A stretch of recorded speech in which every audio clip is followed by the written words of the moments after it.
எல்லோருக்கும் வணக்கம். Krishna Geetha wisdom YouTube சேனலுக்கு உங்க எல்லோரையும் அன்போடு வரவேற்கிறேன். உங்க மனசுக்குள்ள எப்பவாவது இந்த கேள்வி உதிச்சிருக்கா? நான் எதுக்காக இந்த உலகத்துக்கு வந்தேன்? என்னை இயக்குற அந்த ஏதோ ஒரு சக்தி என்ன பண்ணிட்டு இருக்கு? என் மனசு ஏன் ஓயாம அலை பாய்ஞ்சுக்கிட்டே இருக்கு? இந்த மாதிரியான கேள்விகள் உங்களோட தூக்கத்தை கெடுத்திருக்கா? யோசிச்சு பாருங்க. நாம வாழ்க்கையில எவ்வளவோ விஷயங்களை தேடி ஓடுறோம். பணத்தை தேடுறோம், பதவியை தேடுறோம், புகழ தேடுறோம். ஆனா இதெல்லாம் கிடைச்ச பிறகும் மனசுக்குள்ள ஒரு சின்ன இடைவெளி, ஏதோ ஒரு வெறுமை இருந்துகிட்டே தான் இருக்கு. அந்த வெறுமையை நிரப்புறது எது? நம்மோட உண்மையான தேடல் என்ன? நாம வாழ்ற இந்த வேகமான உலகத்துல காலையில எழுந்திருக்கிறதுல இருந்து ராத்திரி கண்ணை மூடுற வரைக்கும் ஓடிக்கிட்டே இருக்கிறோம். ஆனா இந்த ஓட்டத்துக்கு நடுவுல நான் யாரு அப்படிங்கிற அடிப்படை கேள்வியை கேட்க நமக்கு நேரமே இருக்கிறதில்ல. ஆனா ஆயிரக்கணக்கான வருஷங்களுக்கு முன்னாடி நம்ம முன்னோர்கள், நம்ம நாட்டுல வாழ்ந்த மாபெரும் ஞானிகள் காட்டிலையும் குகைகளிலையும் உட்கார்ந்து இந்த கேள்விகளுக்கெல்லாம் விடை தேடி அலைஞ்சிருக்காங்க. அவங்க கண்டடைந்த அந்த மகத்தான பிரபஞ்ச ரகசியங்கள் தான் உபனிஷத்துகள். இன்னைக்கு நாம பார்க்க போறது உபனிஷத்துக்கள்லயே ரொம்ப சிறப்பு வாய்ந்த, ஆழமான, அதே நேரத்துல நம்ம வாழ்க்கைக்கு நேரடியாக பொருந்தக்கூடிய ஒரு உன்னதமான நூல் பிரஷ்ன உபனிஷத். பிரஷ்ன உபனிஷத் அப்படின்னா என்ன அர்த்தம் தெரியுமா? பிரஷ்னம் அப்படின்ற வடமொழி சொல்லுக்கு தமிழ்ல கேள்வி அப்படின்னு அர்த்தம். கேள்விகள்தான் மனித குலத்தோட அறிவு கதவை திறக்கிற சாவி. சின்ன குழந்தையா இருக்கும்போது நாம எல்லாரும் கேள்வி கேட்டுக்கிட்டே தான் இருந்தோம். அம்மா, வானம் ஏன் நீல நிறமா இருக்கு? நிலா ஏன் நம் கூடவே வருது? அப்படின்னு கேட்டுக்கிட்டே இருப்போம். ஆனா வளர வளர நம்மோட கேள்விகள் நின்று போகுது. நாம அமைதியாகிடுறோம் அல்லது உலகியல் ஓட்டத்துல அடிச்சிட்டு போயிடுறோம். ஆனா ஆன்மீக வாழ்க்கைங்கிறது கேள்வி கேட்கறதுல இருந்துதான் ஆரம்பிக்குது. குருவை தேடி போய் பணிவோடு நின்னு, ஐயா, எனக்கு இந்த வாழ்க்கை பற்றின உண்மை வேணும் அப்படின்னு கேட்கிற அந்த நொடிதான் ஒரு மனிதனோட உண்மையான மறுபிறப்பு. அதனாலதான் இந்த உபனிஷத்துக்கு பிரஷ்ன உபனிஷத் அப்படின்னு பேர் வந்தது. இந்த மகத்தான பிரஷ்ன உபனிஷத் 4 வேதங்கள்ல 4ஆவதா இருக்கிற அதர்வண வேதத்தை சேர்ந்தது. வேதங்கள் அப்படின்னாலே அது இறைவனின் மூச்சு காற்றுன்னு சொல்லுவாங்க. ரிக், யஜுர், சாம, அதர்வணம் அப்படின்னு 4 வேதங்கள் இருக்கு. இதுல அதர்வண வேதம்ங்கிறது நம்ம அன்றாட வாழ்க்கை, அறிவியல், மருத்துவம், பிரபஞ்ச விதிகள் மற்றும் ஆழமான ஆன்மீக தத்துவங்களை உள்ளடக்கிய ஒரு பிரம்மாண்டமான பொக்கிஷம். இந்த அதர்வண வேதத்தின் தத்துவ பிழிவா விளங்குறது தான் இந்த பிரஷ்ன உபனிஷத். எந்த ஒரு பெரிய ஆன்மீக பயணத்தை தொடங்குறதுக்கு முன்னாடியும் நம்ம மனசு அமைதியாகவும் ஒருமுகப்பட்டும் இருக்கணும். அதுக்காக தான் நம்ம வேத மரபுல சாந்தி பாடம் அப்படின்ற ஒரு அற்புத உரையை வச்சிருக்காங்க. எந்த ஒரு உபனிஷத்தை படிக்க ஆரம்பிச்சாலும் அல்லது கேட்க ஆரம்பிச்சாலும் முதல்ல ஒரு சாந்தி மந்திரத்தை சொல்லுவாங்க. இந்த பிரஷ்ன உபனிஷத்துக்கும் ஒரு சக்தி வாய்ந்த சாந்தி மந்திரம் இருக்கு. அது என்ன தெரியுமா? ஓம் பத்ரம் கர்ணேபிக ஸ்ருணுயாம தேவாக, பத்ரம் பஷ்யேமாக பிர் யஜத்ராக, ஸ்திரைர் அங்கைஹ ஸ்துஷ்டுவாம்சஸ்தனோபிஹ, வியஷேம தேவஹிதம் யதாயுஹு. இந்த மந்திரத்தோட ஆழமான உட்பொருள் என்னன்னு தெரிஞ்சா உங்களோட உடம்பும் மனசும் சிலிர்த்து போகும். இது வெறும் ஏதோ வார்த்தைகள் இல்ல, இது பிரபஞ்சத்துக்கிட்ட நாம கேட்கிற ஒரு உன்னதமான வரப்பிரசாதம். இதோட முதல் வரி சொல்றது, இறைவா, தேவர்களே, எங்க காதுகளால் நாங்க எப்போதும் நல்லவைகளை, மங்களகரமானவைகளை மட்டுமே கேட்க வேண்டும். யோசிச்சு பாருங்க. இன்னைக்கு காலையில கண்ணு முழிச்சதுல இருந்து ராத்திரி தூங்குற வரைக்கும் நம்ம காதுல என்னென்ன விழுந்துகிட்டு இருக்கு? எதிர்மறையான செய்திகள், வதந்திகள், பிறரை பற்றிய புறம்பேசல்கள், கோபம், பொறாமை நிறைந்த வார்த்தைகள். இதையெல்லாம் கேட்டு கேட்டு நம்ம மனசு எவ்வளவு குப்பையா மாறுது. நம்ம காதுங்கிறது ஒரு வாசல் மாதிரி. அந்த வாசல் படியில நல்ல விஷயங்களை மட்டும்தான் உள்ள விடுவேன்னு நாம உறுதி எடுக்கணும். நல்ல வார்த்தைகளை கேளு, நல்ல சிந்தனைகளை உள்ளே அனுப்புன்னு இந்த சாந்தி பாடம் நமக்கு முதல் பாடத்தை நடத்துது. அடுத்த வரி என்ன சொல்லுது? எங்கள் கண்களால் எப்போதும் மங்களகரமான, தூய்மையான, புனிதமான காட்சிகளை மட்டுமே நாங்கள் பார்க்க வேண்டும். இன்றைய டிஜிட்டல் யுகத்துல நம்ம கண்கள் எதையெல்லாம் பார்த்துக்கிட்டு இருக்கு? மொபைல் ஸ்கிரீன்ல வர்ற வன்முறை, ஆபாசம், மனிதர்களை பிரிக்கிற வெறுப்பு உணர்வுகள், இதையெல்லாம் பார்த்து பார்த்து நம்ம மனசோட அமைதி சீர்கட்டு போகுது. என் கண்கள் நல்லதை மட்டுமே பார்க்கட்டும், பிரபஞ்சத்தின் பேரழகையும் மனிதர்களின் நல்ல குணங்களையும் மட்டுமே பார்க்கட்டும் அப்படின்னு வேண்டிக்கிறது எவ்வளவு பெரிய ஞானம். 3வது வரி சொல்றது, உறுதியான ஆரோக்கியமான உடல் உறுப்புகளோடு நாங்க வாழ வேண்டும். இறைவனால் நமக்கு கொடுக்கப்பட்ட இந்த வாழ்நாளை இறைப்பணிக்காகவும் பிறர் நலனுக்காகவும் உலக நன்மைக்காகவும் மட்டுமே நாங்க செலவிட வேண்டும். பாருங்க, எவ்வளவு அழகான ஒரு பிரார்த்தனை. ஆரோக்கியமான உடலும் தூய்மையான மனதும் இருந்தா போதாது, அதை வச்சு நாம என்ன செய்யறோங்கிறது தான் முக்கியம். சுயநலத்துக்காக வாழாமல் பொது நலத்துக்காக வாழணுங்கிற உயர்ந்த எண்ணத்தை இந்த சாந்தி பாடம் நமக்கு கற்றுக் கொடுக்குது. இந்த சாந்தி மந்திரத்தோட நிறைவா ஓம் சாந்திஹி சாந்திஹி சாந்திஹி அப்படின்னு 3 முறை சொல்வாங்க. ஏன் 3 முறை சொல்றாங்க? மனிதனுக்கு வருகிற 3 விதமான தாபங்களை, அதாவது துன்பங்களை போக்குவதற்காக. 1. ஆதி தெய்வீகம், இயற்கையாலும் பிரபஞ்ச சக்திகளாலும் வரும் துன்பங்கள், புயல், மழை, நிலநடுக்கம். 2. ஆதி பௌதீகம், மற்ற உயிரினங்களாலும் மனிதர்களாலும் வரும் துன்பங்கள், நோய்கள், பகை. 3. ஆத்தியாத்மிகம், நம்ம சொந்த உடலாலும் மனசாலையும் வர்ற துன்பங்கள், கவலை, மன அழுத்தம், கோபம். இந்த 3 துன்பங்களும் நீங்கி என் மனசுல அமைதி நிலவட்டும் அப்படின்னு பிரார்த்திச்சுட்டு தான் சீடர்கள் குருவை தேடி போறாங்க. இப்போ நாம குரு சீடர் மரபோட அந்த மகத்தான வரலாற்று தருணத்துக்குள்ள நுழைய போறோம். பண்டைய காலத்துல பாரத நாட்டுல பிப்பலாத மகரிஷி அப்படின்னு ஒரு மாபெரும் ஆத்ம ஞானி இருந்தார். பிப்பலாதர்னா சாதாரண ஆள் இல்ல. தன்னோட தவ வலிமையாலும் பிரம்ம ஞானத்தாலும் பிரபஞ்ச ரகசியங்கள் அனைத்தையும் தன் உள்ளங்கையில் வைத்திருந்த ஒரு மகா ஞானி. அவரோட ஆசிரமம் கங்கை நதிக்கரையில இயற்கையின் மடியில அமைதியா இருந்தது. அங்கே பறவைகளின் கீதமும் நதியின் சலசலப்பும் வேத மந்திரங்களின் ஒலியும் தான் எப்போதும் கேட்டுக்கிட்டே இருக்கும். அந்த ஆசிரமத்துக்கு ஒரு நாள் சாதாரண மனிதர்கள் போக முடியாது. ஏன்னா அங்கே பிரம்ம ஞானத்தை அடையும் தாகத்தோட மட்டும்தான் போக முடியும். அப்படிப்பட்ட ஒரு புனிதமான சூழ்நிலையில 6 இளம் தேடலாளர்கள், 6 தீவிரமான சீடர்கள் பிப்பலாத மகரிஷியை தேடி வர்றாங்க. அந்த 6 சீடர்கள் யார் தெரியுமா? 1. கபந்தி காத்யாயனர், 2. பார்கவ வைதர்பி, 3. கௌசல்ய ஆஸ்வலாயனர், 4. சௌர்யாயணி கார்கியர், 5. சைவ்ய சத்யகாமர், 6. சுகேச பாரத்வாஜர். இந்த 6 பேரும் சாதாரண மனிதர்கள் இல்லை. அவங்களும் ஏற்கனவே பல வேதங்களை படித்தவர்கள், பெரிய பண்டிதர்கள், ஆன்மீகத்துல பெரிய பெரிய சந்தேகங்களோட அலைஞ்சவங்க. ஆனா அவங்களுக்குள்ள ஒரு விஷயம் தெளிவா இருந்தது. நாம படிச்ச புத்தக அறிவு மட்டும் போதாது, நேரடி அனுபவ அறிவு, அதாவது அபரோக்ஷ அனுபூதி வேணும் அப்படின்னு உணர்ந்தவங்க. அவங்க கையில சமித்து, அதாவது யாகத்துக்கு பயன்படும் விறகு குச்சிகளை ஏந்தி கொண்டு மிகவும் பணிவோடு பிப்பலாத மகரிஷியின் முன்னாடி போய் நிக்கிறாங்க. பண்டைய காலத்துல குருவை சந்திக்க போகும்போது கையில சமித்து எடுத்துட்டு போறது ஒரு மரபு. அதற்கு என்ன அர்த்தம் தெரியுமா?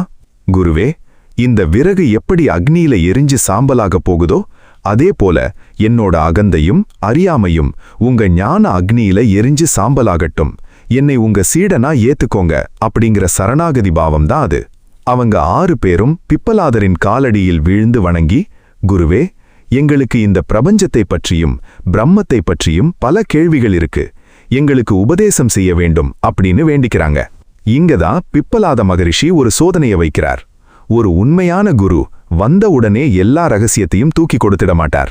ஏன்னா தகுதி இல்லாத பாத்திரத்துல பாலை ஊத்தினா அது பாழாயிடும். அதே போல தகுதி இல்லாத மனசுல ஞானத்தை விதைச்சா அது வீணாயிடும். பிப்பலாதர் அந்த 6 சீடர்களையும் பார்த்து புன்னகையோட சொல்றார், குழந்தைகளா, நீங்க பெரிய பண்டிதர்களா இருக்கலாம், ஆனா இந்த பிரம்ம ஞானத்தை பெறணும்னா உங்களுக்கு சில தகுதிகள் வேணும். நீங்க 6 பேரும் என்னோட ஆசிரமத்துல 1 வருஷ காலம் தங்கி இருக்கணும். 1 வருஷமா? அதுவும் என்ன செய்யணும்? பிப்பலாதர் 3 முக்கியமான தகுதிகளை நிபந்தனையா வைக்கிறார். 1. தவம், அஸ்டாரிட்டி, டிசிப்ளின். 2. பிரம்மச்சரியம், செல்ஃப் கண்ட்ரோல், பியூரிட்டி. 3. ஸ்ரத்தை, ஃபெய்த், டீப் கமிட்மெண்ட். இந்த 3 தகுதிகளையும் கடைபிடிச்சு 1 வருஷம் எங்கூடவே இருங்க. அதுக்கப்புறம் உங்க மனசு முழுமையா தூய்மை அடையும். அதுக்கப்புறம் உங்க கேள்விகளை என்னிடம் கேளுங்கள். எனக்கு தெரிந்தால் நான் உங்களுக்கு பதில் சொல்கிறேன் அப்படின்னு பிப்பலாதர் மிக எளிமையா அடக்கமா சொல்றார். யோசிச்சு பாருங்க, எவ்வளவு பெரிய மகரிஷி. எனக்கு தெரிந்தால் சொல்றேன் அப்படின்னு எவ்வளவு பணிவா சொல்றார். இதுதான் உண்மையான ஞானியின் அடையாளம். இப்போ நாம இந்த 3 தகுதிகளை பத்தி கொஞ்சம் ஆழமா யோசிக்கணும். ஏன்னா இது அந்த 6 சீடர்களுக்கு மட்டுமில்ல, இன்னைக்கு வாழற நமக்கும் தான். முதலாவது தவம், அஸ்டாரிட்டி. தவம்னா காட்டுக்கு போய் ஒத்த கால்ல நிக்கிறது மட்டுமில்ல, நம்ம அன்றாட வாழ்க்கையில நம்ம உடலையும் மனசையும் கட்டுக்கோப்பா வச்சுக்கிறது தான் தவம். இன்பம் வரும்போது துள்ளி குதிக்காமலும், துன்பம் வரும்போது உடைந்து போகாமலும் மனசை சமநிலையில் வைத்திருக்கிறது தான் தவம். நம்ம கடமைகளை சரியா செய்யறது, சோம்பேறித்தனத்தை தூக்கி எறியறது தான் தவம். இரண்டாவது பிரம்மச்சரியம், செல்ஃப் கண்ட்ரோல். பிரம்மச்சரியம்னா வெறும் உடல் அளவிலான கட்டுப்பாடு மட்டுமில்ல, பிரம்மத்தில் இயங்குவதுதான் பிரம்மச்சரியம். நம்ம ஆற்றலை, நம்ம சக்தியை வீணான ஆசைகளுக்கும் சிற்றின்பங்களுக்கும் விரயம் செய்யாமல் அதை உயர் நோக்கத்துக்காக சேமிச்சு வைக்கிறது தான் பிரம்மச்சரியம். ஒரு நதி தனக்குள்ள அணை கட்டி நீரை சேமிச்சாதான் அது விவசாயத்துக்கு பயன்படும். அதேபோல நம்ம மன ஆற்றலையும் உடல் ஆற்றலையும் கட்டுப்படுத்தி சேமிக்கும்போதுதான் அது ஞானமா மலரும். மூன்றாவது ஸ்ரத்தை, ஃபெய்த். ஸ்ரத்தைனா குருவின் வார்த்தை மீதும் சாஸ்திரங்களின் மீதும் தன்மீதும் வைக்கும் அசைக்க முடியாத நம்பிக்கை. என்னால் இதை அடைய முடியும், இந்த ஞானம் உண்மை அப்படின்ற ஆழமான நம்பிக்கை இல்லாமல் எந்த ஒரு பெரிய காரியத்தையும் சாதிக்க முடியாது. இந்த 3 தகுதிகளையும் அந்த 6 சீடர்களும் முழு மனசோட ஏத்துக்கிட்டாங்க. 1 வருஷ காலம் பிப்பலாத மகரிஷியின் ஆசிரமத்துல தங்கி தவம் செய்து பிரம்மச்சரியத்தை கடைபிடித்து ஸ்ரத்தையோட சேவை செஞ்சாங்க. அவங்களோட அகந்தை கொஞ்சம் கொஞ்சமா அழிஞ்சது, அவங்களோட மனசு கண்ணாடி போல தூய்மையானது. 1 வருஷம் முடிஞ்சது. அந்த மகத்தான நாள் வந்தது. 6 சீடர்களும் பிப்பலாத மகரிஷியின் முன்னாடி வரிசையா உட்கார்ந்திருக்காங்க. முதல்ல முதலாவது சீடரான கபந்தி காத்யாயனர் முன்னாடி வர்றார். அவரோட மனசுல நீண்ட நாட்களா எரிஞ்சுக்கிட்டு இருந்த அந்த முதல் கேள்வியை, பிரபஞ்சத்தின் ஆதி ரகசியத்தை பற்றிய கேள்வியை குருவின் பாதங்களை தொட்டு வணங்கி கேட்க ஆரம்பிக்கிறார். 1 வருஷ காலம் கடுமையா தவம் இருந்து பிரம்மச்சரியத்தை கடைப்பிடிச்சு ஸ்ரத்தையோடு காத்துக்கிட்டு இருந்த அந்த 6 சீடர்கள்ல முதலாவது சீடரான கபந்தி காத்யாயனர் முன்னாடி வர்றார். அவரோட மனசுல காலம் காலமா ஓடிக்கிட்டு இருந்த அந்த ஆதி கேள்விய ரொம்பவே பணிவோட பிப்பலாத மகரிஷி கிட்ட கேட்கிறார். பகவானே, இந்த உலகத்துல கண்ணுக்கு தெரியாத இத்தனை கோடி உயிரினங்கள், மனிதர்கள், விலங்குகள், பறவைகள், மரங்கள், செடி கொடிகள்னு எல்லாமே உண்மையிலேயே எங்கிருந்து தோன்றுகின்றன? இந்த பிரபஞ்ச படைப்போட தொடக்கம் என்ன? உயிர்கள் எப்படி இந்த உலகத்துக்குள்ள வந்து பிறந்து வாழ்ந்துகிட்டு இருக்கு? யோசிச்சு பாருங்க, எவ்வளவு ஒரு பிரம்மாண்டமான கேள்வி. இன்னைக்கு இருக்கிற நவீன அறிவியலும் இயற்பியலும் பிசிக்ஸ் மற்றும் வானியலும் எதை நோக்கி ஆராய்ச்சி பண்ணிக்கிட்டு இருக்கோ அதே கேள்விய ஆயிரக்கணக்கான வருஷங்களுக்கு முன்னாடியே நம்ம முன்னோர்கள் கேட்டிருக்காங்க. இந்த கேள்வியை கேட்ட உடனே பிப்பலாத மகரிஷி லேசாக புன்னகைக்கிறார். அப்புறம் தன்னோட ஆழமான ஞான குரல்ல பிரபஞ்ச உற்பத்தியின் ரகசியத்தை பிரிக்க ஆரம்பிக்கிறார். காத்யாயனா, கவனமா கேளு. இந்த உலகத்தை படைக்கணும்னு நினைச்ச அந்த பரம்பொருள், படைப்பின் அதிபதியான பிரஜாபதி முதல்ல தவம் இருந்தார். தவம்னா என்ன தெரியுமா? ஒரு பொருளை அல்லது ஒரு எண்ணத்தை முழுமையான கவனத்தோட ஒரே இடத்துல குவித்து தியானிக்கிறது. அப்படி பிரஜாபதி தவம் செஞ்சப்போ இந்த உலகத்தை உருவாக்குவதற்காக ஒரு ஜோடியை படைச்சார். ஆம், ஒரு மிதுனம், ஒரு ஜோடி சக்திகள். அந்த ஜோடிதான் ரயி மற்றும் பிராணன். இங்கதான் பிரஷ்ன உபனிஷத் அறிவியலோட உச்சத்தை தொடுது. ரயி அப்படின்னா என்ன தெரியுமா? பருப்பொருள், மேட்டர், ஸ்ட்ரக்சர், ஃபார்ம். கண்ணுக்கு தெரியிற, தொட்டு உணரக்கூடிய வடிவம் கொண்ட அனைத்து பொருட்களுமே ரயிதான். இது சந்திரனை குறிக்கும், மூன் எனர்ஜி. சந்திரன் எப்படி குளிமையாகவும் வடிவங்களை உள்வாங்குவதாகவும் இருக்கோ அதேபோல ரயி என்பது ஜடப்பொருளின் குறியீடு. பிராணன் அப்படின்னா என்ன? ஆற்றல், எனர்ஜி, லைஃப் ஃபோர்ஸ். கண்ணுக்கு தெரியாத ஆனா எல்லாவற்றையும் இயங்க வைக்கிற அந்த உயிர் ஓட்டம். இது சூரியனை குறிக்கும், சூரிய எனர்ஜி. சூரியன் எப்படி வெளிச்சத்தையும் வெப்பத்தையும் இயக்கத்தையும் கொடுக்குதோ அதேபோல பிராணன் என்பது ஆற்றலின் குறியீடு. பிப்பலாதர் சொல்றார், இந்த உலகத்துல பருப்பொருளாக இருக்கிறதும் பருப்பொருள் அல்லாத அருவமாக இருக்கிறதும் எல்லாமே ரயிதான். ஆனா அந்த ரய்யை இயங்க வைக்கிற அந்த சூட்சுமமான உயிர் சக்திதான் பிராணன். கொஞ்சம் யோசிச்சு பாருங்க. நவீன இயற்பியல்ல ஐன்ஸ்டீன் என்ன சொன்னார்? E=mc². ஆற்றலும் பருப்பொருளும் வேற வேற இல்லை, ரெண்டும் ஒன்னோட ஒன்னு பிணைந்தது. பருப்பொருள் ஆற்றலாக மாறும், ஆற்றல் பருப்பொருளாக மாறும்னு சொன்னார் இல்லையா? அதைத்தான் பிரஷ்ன உபனிஷத் ரை பிராணன் தத்துவத்தின் மூலமா அன்றைக்கே தெளிவா விளக்கியிருக்கு.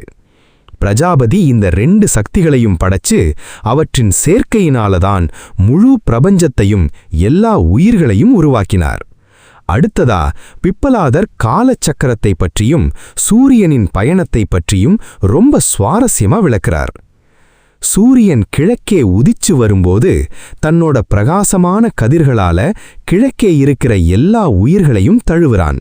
அப்புறம் தெற்கு, மேற்கு, வடக்கு, மேல், கீழ்னு எல்லா திசைகளிலும் தன் ஒளியை பாய்ச்சு அங்கே இருக்கிற உயிர்களுக்கெல்லாம் தன் பிராண சக்தியை ஊற்றான். இந்த சூரியன்தான் உலகத்துக்கே ஆன்மா, இந்த சூரியன்தான் பிராணன். அதேபோல காலத்தை ஒரு ஆண்டாக பிரிச்சு அத 2 வழிகளா உபனிஷத் விளக்குது. 1 தக்ஷிணாயனம். யாரெல்லாம் வெறும் உலகியல் ஆசைகள்ல மூழ்கி சுயநலமான சடங்குகளையும் புகழுக்கான காரியங்களையும் மட்டும் செய்றாங்களோ அவங்க மரணத்திற்குப் பிறகு சந்திர மண்டலத்தை அடைகிறார்கள். அங்கே போய் தங்களோட புண்ணிய பலன்களை அனுபவிச்சு முடிச்சதும் மறுபடியும் இந்த பூலோகத்துக்கு வந்து பிறக்கிறார்கள்.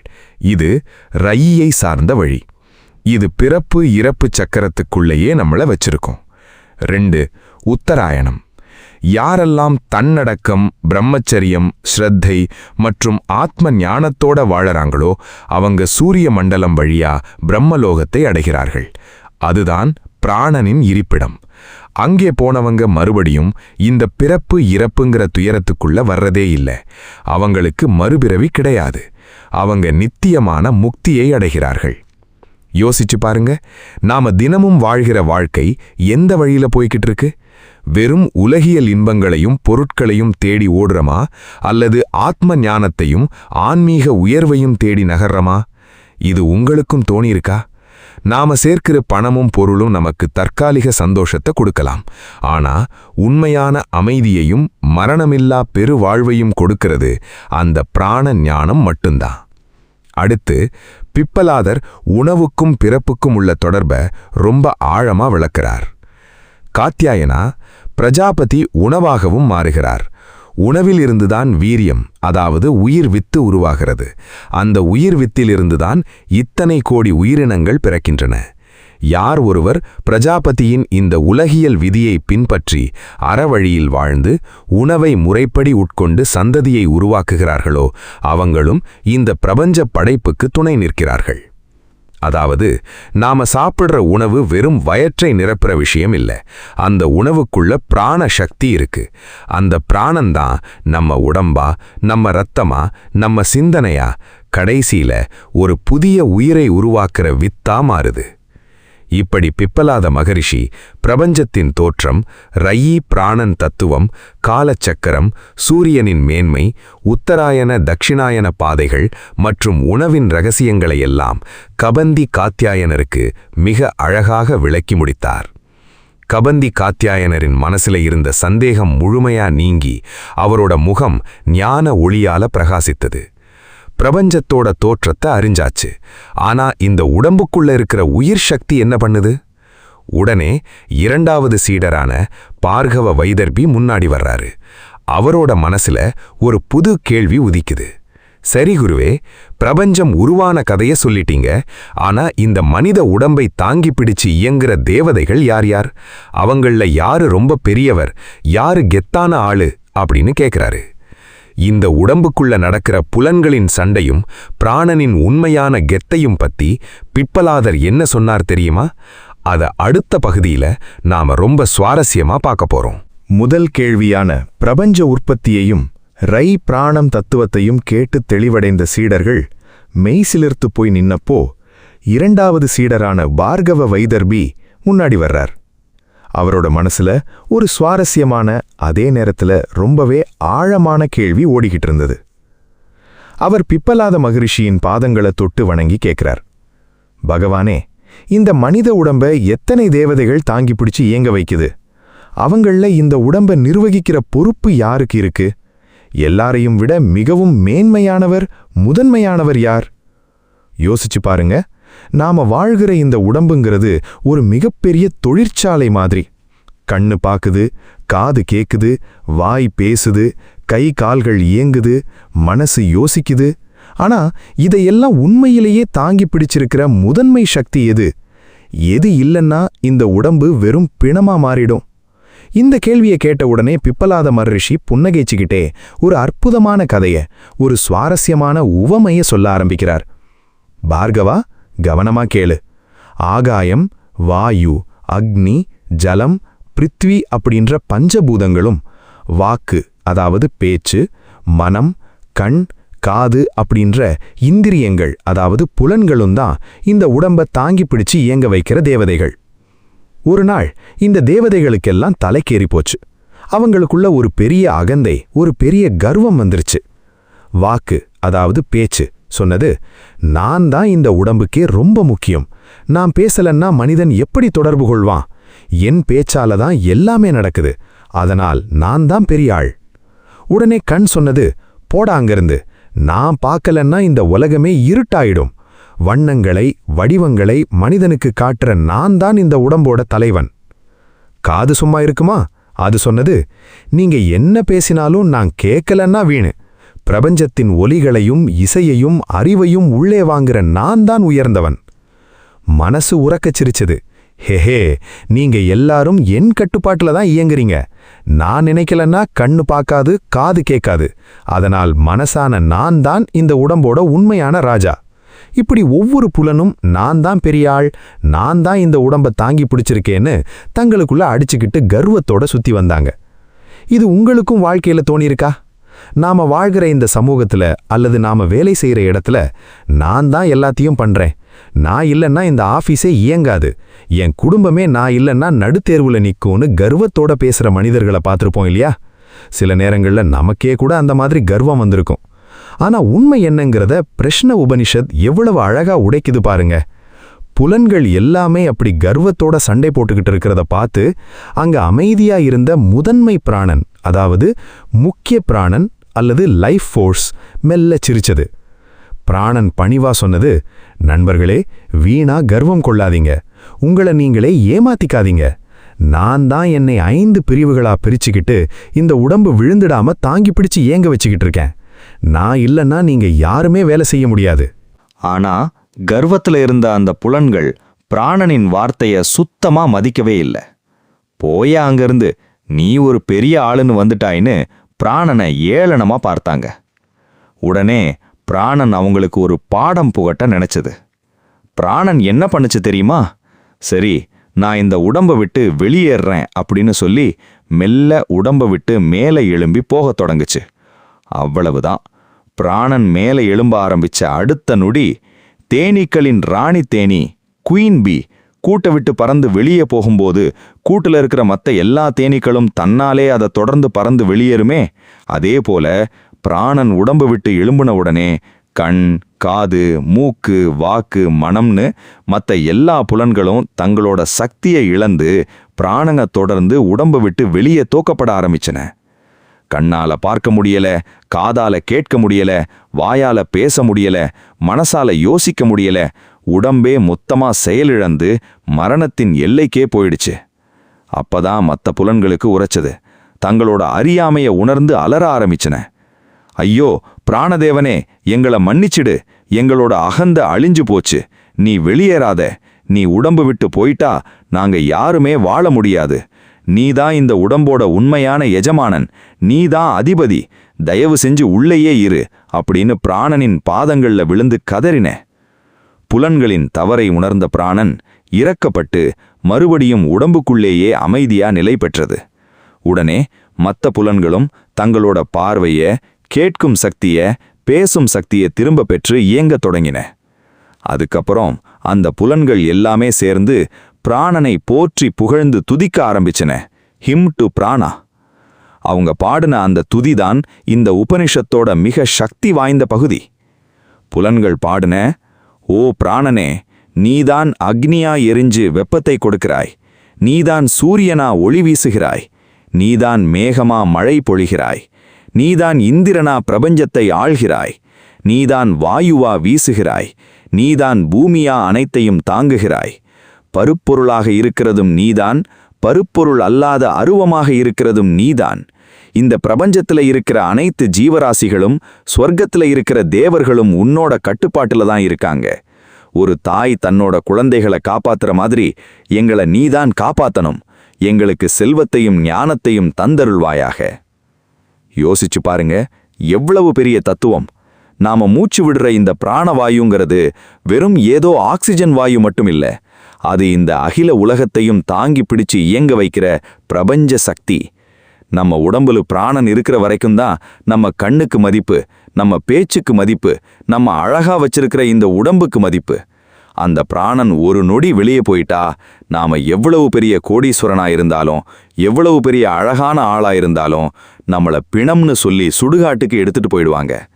அப்போ இந்த உடம்போட உண்மையான எஜமானன் யாரு? அந்த பிராணன் தான்.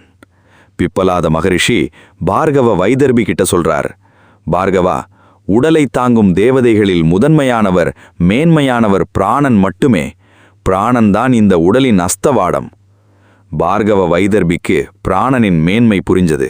அவரோட அகந்தை அடியோடு சரிஞ்சது. ஆனா அங்கே உட்கார்ந்திருந்த 3வது சீடரான கௌசல்ய ஆஸ்வலாயனுக்கு மனசுக்குள்ள அடுத்த சந்தேகம் வெடிச்சது. குருவே, பிராணன் தான் கெத்தான ஆளு, அவர்தான் எல்லாத்தையும் இயக்குறார்னு புரிஞ்சிருச்சு. ஆனா இந்த பிராணன் முதல்ல எங்கிருந்து பிறக்குது? அது எப்படி இந்த மனித உடம்புக்குள்ள நுழையுது? உடம்புக்குள்ள வந்து அது எப்படி 5 பாகமா பிரியுது? மரணம் வரும்போது அது உடம்பு விட்டு எப்படி வெளியேறுது? அப்படின்னு ரொம்பவே ஆழமான நுட்பமான கேள்விகளை கேட்கிறார். பிராணனின் மேன்மையை பற்றியும் புலன்களின் அகந்தை அழிந்த கதையையும் கேட்டு மெய் சிலிர்த்து போய் உட்கார்ந்திருந்த 3வது சீடரான கௌசல்ய ஆஸ்வலாயனர் மெல்ல முன்னாடி வர்றார். அவரோட மனசுல பிராணனை பத்தின இன்னும் ஆழமான நுட்பமான சந்தேகங்கள் அலைமோதிக்கிட்டு இருந்தது. அவர் பிப்பலாத மகரிஷியின் பாதங்களை தொட்டு வணங்கி கேட்கிறார், பகவானே, பிராணன் தான் இந்த உடம்போட உண்மையான எஜமானன், அதிபதின்னு தெளிவா சொல்லிட்டீங்க. ஆனா எனக்கு இந்த சந்தேகங்கள் எல்லாம் தூக்கத்தை கெடுக்குது. 1. இந்த பிராணன் முதல்ல எங்கிருந்து தோன்றுது? 2. இது எப்படி இந்த மனித உடம்புக்குள்ள நுழையுது? 3. உடம்புக்குள்ள வந்த பிறகு தன்னைத்தானே பிரிச்சுக்கிட்டு உடம்போட வெவ்வேறு பகுதிகளில் எப்படி நிலை பெறுது? 4. இது உடம்பை விட்டு வெளியேறும்போது எப்படி வெளியேறுது? 5. வெளிப்புற பிரபஞ்சத்தையும் இந்த உடம்பையும் இது எப்படி ஒரே நேரத்தில் இயங்க வைக்குது? யோசிச்சு பாருங்க, கௌசல்யர் கேட்ட கேள்விகள் சாதாரணமானவை இல்ல. இது உடற்கூறியல், அனாட்டமி, மனித உளவியல், சைக்காலஜி மற்றும் பிரபஞ்சவியல், காஸ்மாலஜி 3ஐயும் இணைக்கிற ஒரு மாபெரும் கேள்வி. இந்த கேள்வியை கேட்டவுடனே பிப்பலாத மகரிஷி ஆச்சரியத்தோட சொல்றார், கௌசல்யா, நீ ரொம்பவே நுட்பமான ஆழமான கேள்விகளை கேட்கிறாய். நீ பிரம்ம ஞானத்துல மிகப்பெரிய தாகத்தோட இருக்கிறாய். அதனால் உனக்கு நான் பதில் சொல்கிறேன், கவனமாக கேளு. பிப்பலாதர் முதல் கேள்விக்கான பதில ஒரு அற்புத உதாரணத்தோட தொடங்குறார். கௌசல்யா, ஒரு மனிதன் நடக்கும்போது அவனது நிழல் அவனை தொடர்ந்து வருவது போல இந்த பிராணன் ஆத்மாவிலிருந்து தோன்றுகிறது. எவ்வளவு பெரிய உண்மை பாருங்க. நிழலுக்குன்னு எந்த இருப்பும் கிடையாது. மனிதன் இருந்தாதான் நிழல் இருக்கும்.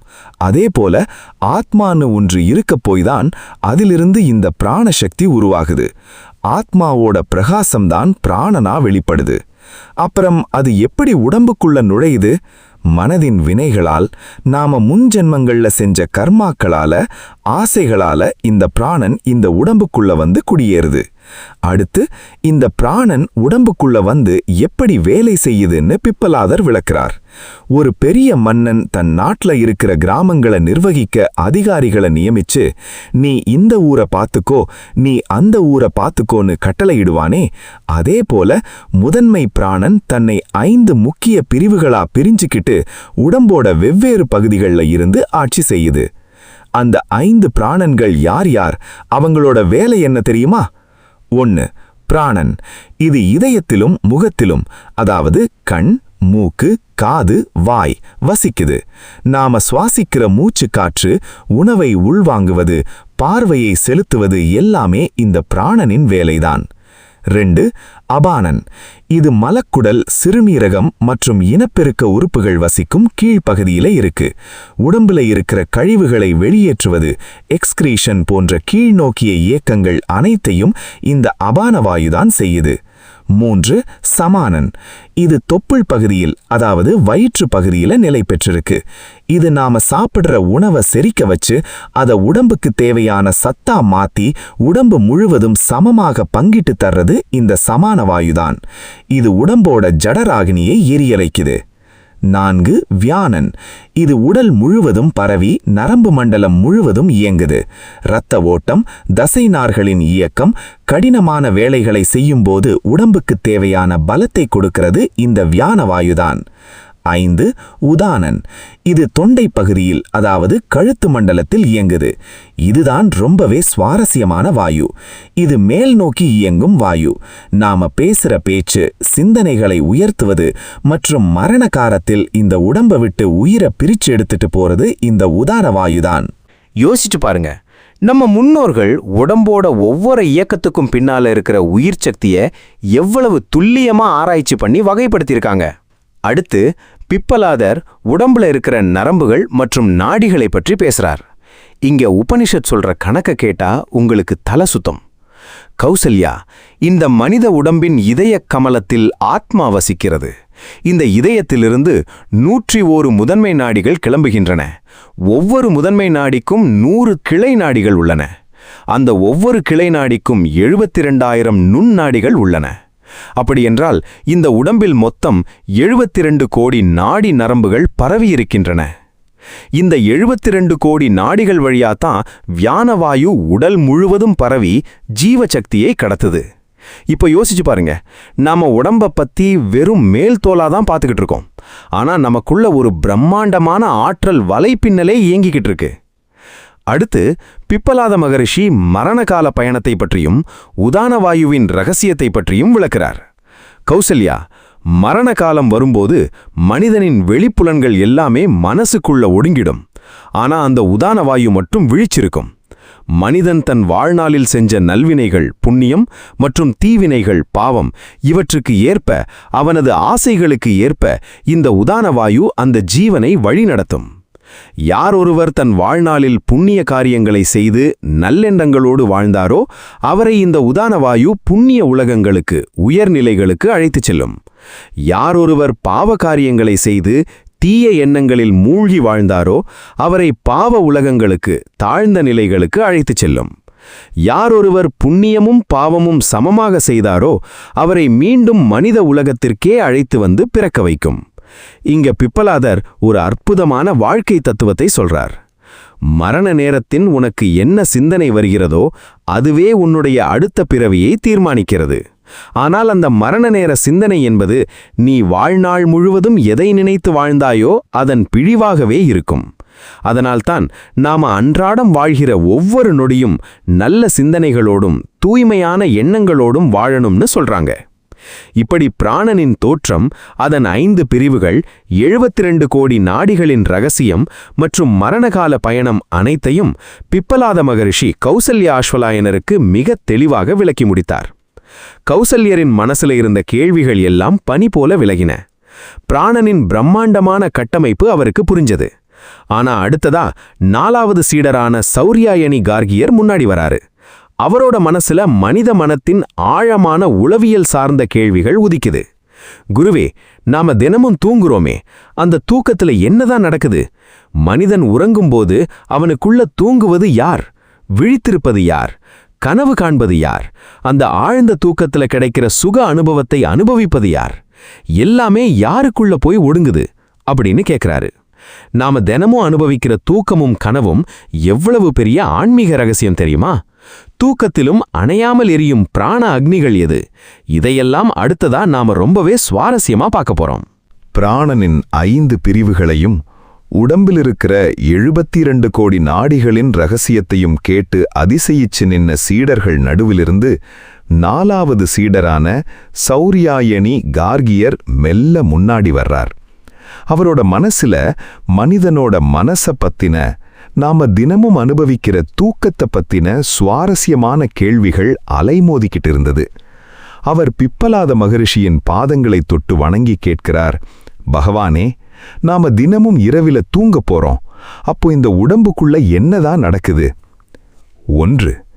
மனிதன் உறங்கும்போது அவனுக்குள்ள தூங்குவது யார்? 2. அவனுக்குள்ள விழித்திருப்பது யார்? 3. கனவுகளை காண்பது யார்? 4. எந்த கனவுமில்லாத ஆழ்ந்த தூக்கத்தில், அதாவது டீப் ஸ்லீப்பில், அந்த சுகமான அமைதியை அனுபவிப்பது யார்?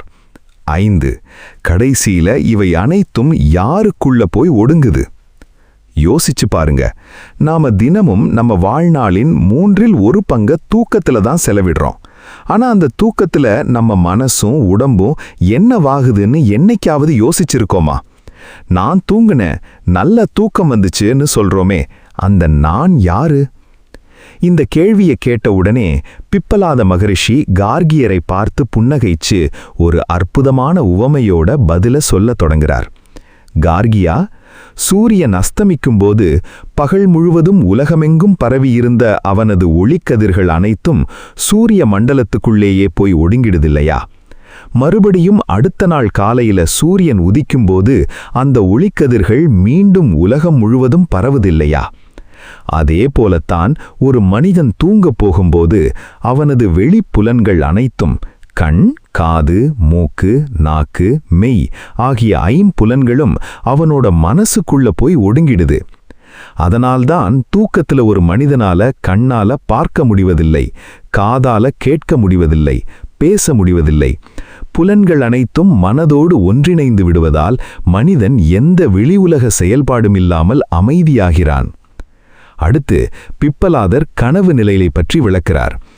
சரி, புலன்கள்தான் ஒடுங்கிடுச்சு, அப்போ கனவு காண்பது யார்? கனவு காண்பது வேறு யாருமில்லை, மனிதனின் மனம்தான். தூக்கத்துல புலன்கள் அடங்கினாலும் மனம் அடங்குவதில்லை. மனம் தன் விழிப்பு நிலையில் எதையெல்லாம் பார்த்ததோ, எதையெல்லாம் கேட்டதோ, எதையெல்லாம் ஆசைப்பட்டதோ அந்த அனுபவங்களையெல்லாம் தன் கற்பனையால் மீண்டும் உருவாக்கி கனவாக காண்கிறது. முன்பு பார்த்த இடங்களை கனவில் மீண்டும் பார்க்கிறது. பார்க்காத புது இடங்களையும் தன் கற்பனையால் உருவாக்கி பார்க்கிறது. கேட்டதை, கேட்காததை, உண்மையை, பொய்யை என அனைத்தையும் மனம் தனக்குள்ளேயே ஒரு பிரம்மாண்டமான உலகத்தை படைச்சு அனுபவிக்குது. கனவு உலகத்துல மனமே ராஜாவாயிருக்கு, மனமே உலகமாயிருக்கு, மனமே அனுபவிப்பவனாகவும் இருக்கு. இது உங்களுக்கும் நடந்திருக்கா? கனவுல நாம ஏதோ ஒரு பயங்கரமான ஆபத்துல மாட்டி ஓடுவோம், அல்லது ஏதோ ஒரு பெரிய சந்தோஷத்தை அனுபவிப்போம். கனவு காண்கிற வரைக்கும் அது நமக்கு உண்மையாத்தான் தோணும். திடீர்னு முழிப்பு வந்த பிறகுதான், அடடா, இது வெறும் கனவுதானான்னு மூச்சு வாங்குவோம். மனசு எவ்வளவு பெரிய மாயக்காரன் பாருங்க. இல்லாத ஒரு உலகத்தையே நிஜம் போல காட்டி நம்மளை ஏமாத்திடுது. அடுத்து பிப்பலாதர் ஒரு வியப்பான விஷயத்த சொல்றார். கார்கியா, தூக்கத்துல மனிதன் மனசும் உடம்பும் ஓய்வெடுக்கலாம். ஆனா உடம்புக்குள்ள எப்போதுமே தூங்காமல் விழித்திருப்பது யார் தெரியுமா? பிராண அக்னிகள். இங்கே உபனிஷத் தூக்கத்தை ஒரு ஆன்மீக யாகமாகவே உருவகப்படுத்துது. மனிதன் தூங்கும்போதும் அவனது இதயம் துடித்து கொண்டே இருக்கிறது. அவனது மூச்சுக்காற்று இயங்கிக் கொண்டே இருக்கிறது. சமான வாயு உணவை செரித்து உடம்புக்கு சக்தியை கொடுத்து கொண்டே இருக்கிறது. இந்த பிராண வாயுக்கள் தான் உடம்பு என்னும் யாகசாலையில் அணையாமல் எரியும் யாக அக்னிகள். இந்த அக்னிகள்தான் மனிதனை தூக்கத்திலும் மரணமடையாமல் பாதுகாத்து வைத்துக் கொண்டிருக்கின்றன. எவ்வளவு பெரிய உண்மை! நாம தூங்கும்போது நம்ம மனசு தூங்கலாம், ஆனால் அந்த பிராண சக்தி விழிச்சிருந்து நம்மளை காப்பாத்திக்கிட்டே இருக்கு. அடுத்து பிப்பலாதர் ஆழ்ந்த உறக்க நிலையை பற்றி பேசுறார். இதுதான் இந்த உபனிஷத்தோட மிக சக்தி வாய்ந்த பகுதி. கார்கியா, கனவு நிலையையும் தாண்டி மனம் முற்றிலும் ஓய்வடையும் போது மனிதன் ஆழ்ந்த உறக்க நிலையை அடைகிறான். அங்கே எந்த கனவும் இல்லை, எந்த ஆசையும் இல்லை, எந்த கவலையும் இல்லை. அப்போது மனம் தன் அனைத்து எண்ணங்களையும் மூட்டை கட்டி வச்சிட்டு பிராண அக்னியின் வழியா ஆத்மாவில் போய் ஒடுங்குகிறது.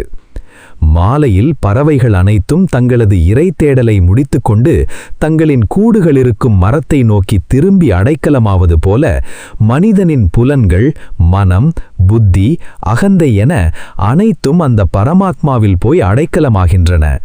அங்கே மனிதன் தன்னுடைய பெயர், ஊர், பதவி, ஏழை, பணக்காரன் என்ற அனைத்து அடையாளங்களையும் மறந்து பேரமைதியையும் பெரும் சுகத்தையும் அனுபவிக்கிறான். யோசிச்சு பாருங்க, நாம காலையில தூங்கி எழுந்ததும் அப்பாடா இன்னைக்கு ராத்திரி நல்லா தூங்குனேன், மனசுக்கு அவ்வளவு அமைதியா இருக்குன்னு சொல்றோம் இல்லையா?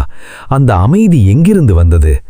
நாம தூக்கத்துல நம்ம அறியாமலேயே அந்த ஆத்மாவோடு பரம்பொருளோடு ஒன்றிணைந்து ஒடுங்கியதால்தான் அந்த அற்புத சுகம் நமக்கு கிடைத்தது.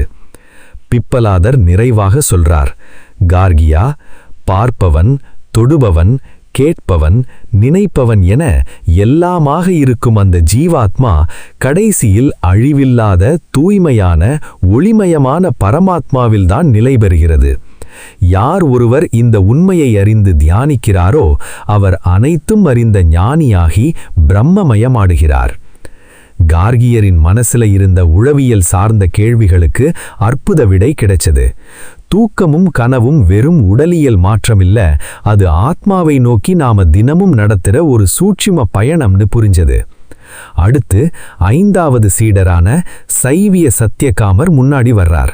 அவரோட மனசுல ஒரு மகத்தான கேள்வி உதிக்குது. குருவே, இந்த உலகத்துல ஓம்காரத்தை தியானிப்பது மிகப்பெரிய சாதனைன்னு சொல்றாங்களே, வாழ்நாள் முழுவதும் ஓம்காரத்தை தியானிப்பவர் மரணத்திற்கு பிறகு எந்த உலகத்தை அடைவார், அவருக்கு என்ன பலன் கிடைக்கும் அப்படின்னு கேட்கிறார். பிரணவ மந்திரமான ஓம் என்பதன் பின்னணியில் இருக்கும் பேரண்ட ரகசியம் என்ன? ஆ, உ, மா என்னும் 3 மாத்திரைகளின் ரகசியம் என்ன? இதையெல்லாம் அடுத்ததா நாம ரொம்பவே தெளிவா பார்க்க போறோம். ஆழ்ந்த உறக்கத்துல மனசு எப்படி ஆத்மாவில போய் ஒடுங்குதுங்கிற உளவியல் ரகசியத்தை கேட்டு தெளிவடைந்த சீடர்கள் மெய் சிலிர்த்து போய் நின்னப்போ 5வது சீடரான சைவிய சத்தியகாமர் முன்னாடி வர்றார். அவரோட மனசுல ஆன்மீக சாதனைகளில் மிக உயர்ந்ததான ஓம்கார தியானத்தை பத்தின கேள்வி ஓடிக்கிட்டு இருந்தது. அவர் பிப்பலாத மகரிஷியின் பாதங்களை தொட்டு வணங்கி கேட்கிறார், பகவானே, இந்த உலகத்துல மனிதர்கள் எவ்வளவோ வழிபாடுகளை தியானங்களை செய்றாங்க. ஆனா ஒருவன் தன் வாழ்நாள் முழுதும் தன் கடைசி மூச்சு வரைக்கும் அந்த பிரணவ மந்திரமான ஓம் எனும் ஓம்காரத்தையே தியானித்துக் கொண்டிருந்தால் அவர் மரணத்திற்கு பிறகு எந்த உலகத்தை அடைவார்? அவருக்கு என்ன உயர்ந்த பலன் கிடைக்கும்? யோசிச்சு பாருங்க. ஓம் அப்படின்ற இந்த ஒரு சொல் நம்ம பாரத பண்பாட்டிலையும் ஆன்மீகத்திலையும் எவ்வளவு பெரிய இடத்தை பிடிச்சிருக்கு. எந்த ஒரு மந்திரத்தை தொடங்கினாலும் ஓம்னு தான் தொடங்குறோம். கோயில் மணி ஒலியில இருந்து பிரபஞ்சத்தின் ஆதி அதிர்வு காஸ்மிக் சவுண்ட் வரைக்கும் எல்லாமே ஓம்காரம்தான். ஆனா அந்த ஓம்காரத்தை தியானிப்பதன் பின்னணியில் இருக்கிற உண்மையான தத்துவம் என்ன? இந்த கேள்வியை கேட்டவுடனே பிப்பலாத மகரிஷி சத்தியகாமரை பார்த்து புன்னகைச்சு ஓம்காரத்தின் பிரம்மாண்டத்தை விளக்கிச் சொல்லத் தொடங்குறார். சத்தியகாமா, கவனமாக கேள். இந்த ஓம் எனும் பிரணவ மந்திரம் வெறும் சாதாரண வார்த்தை இல்லை. இது பரபிரம்மம் மற்றும் அபர பிரம்மம் ஆகிய இரண்டின் வடிவம். அதாவது உருவமற்ற பேரிறைவனையும் உருவமாக விரிந்து நிற்கும் இந்த பிரபஞ்சத்தையும் குறிக்கும் ஒரே ஒலியியல் குறியீடு இந்த ஓம்காரம்தான். பிப்பலாதர் தொடர்ந்து சொல்றார், சத்தியகாமா, இந்த ஓம் எனும் பிரணவ மந்திரம் 3 எழுத்துக்களால், அதாவது 3 மாத்திரைகளால் ஆனது. ஆ, உ, மா. இந்த 3 மாத்திரைகளையும் ஒருவன் எப்படி தியானிக்கிறானோ அதற்கு ஏற்ப அவனுக்கு பலன்கள் கிடைக்கும். அதை பிப்பலாதர் 3 படிநிலைகளாக பிரித்து விளக்கிறார். ஒரு மாத்திரை தியானம், ஆகாரம், ஏ மாத்ரா. ஒருவன் ஓம்காரத்தின் முதல் மாத்திரையான ஆகாரத்தை மட்டுமே உணர்ந்து அதை மட்டும் தியானித்து வாழ்ந்தால் அவன் மரணத்திற்கு பிறகு ரிக்வேத மந்திரங்களால் உடனடியாக பூலோகத்திற்கு, அதாவது மீண்டும் மனித பிறவிக்கு அழைத்து வரப்படுகிறான். அவன் இந்த பூலோகத்தில் தவமும் பிரம்மச்சரியமும் ஸ்ரத்தையும் உள்ள ஒரு மகத்தான மனிதனாக மீண்டும் பிறந்து ஆத்ம பெருமையை அடைகிறான். யோசிச்சு பாருங்க. இந்த முதல் 2 நிலைகளும் மனிதனை மீண்டும் பிறப்பு இறப்பு சக்கரத்துக்குள்ளேயேதான் கொண்டு வருது. ஆனா 3வது நிலைதான் ஆன்மீகத்தின் உச்சக்கட்டம். 3 மாத்திரைகளும் சேர்ந்த முழுமையான ஓம்கார தியானம் மற்றும் மாகாரம். பிப்பலாதர் முகம் பிரகாசிக்கச் சொல்கிறார், சத்தியகாமா, ஆனால் யாரொருவர் ஆ உ மா ஆகிய 3 மாத்திரைகளும் சேர்ந்த முழுமையான ஓம்காரத்தால் அந்த பரம புருஷனான பரம்பொருளை தன் வாழ்நாள் முழுவதும் தியானிக்கிறாரோ அவர் என்ன ஆகிறார் தெரியுமா?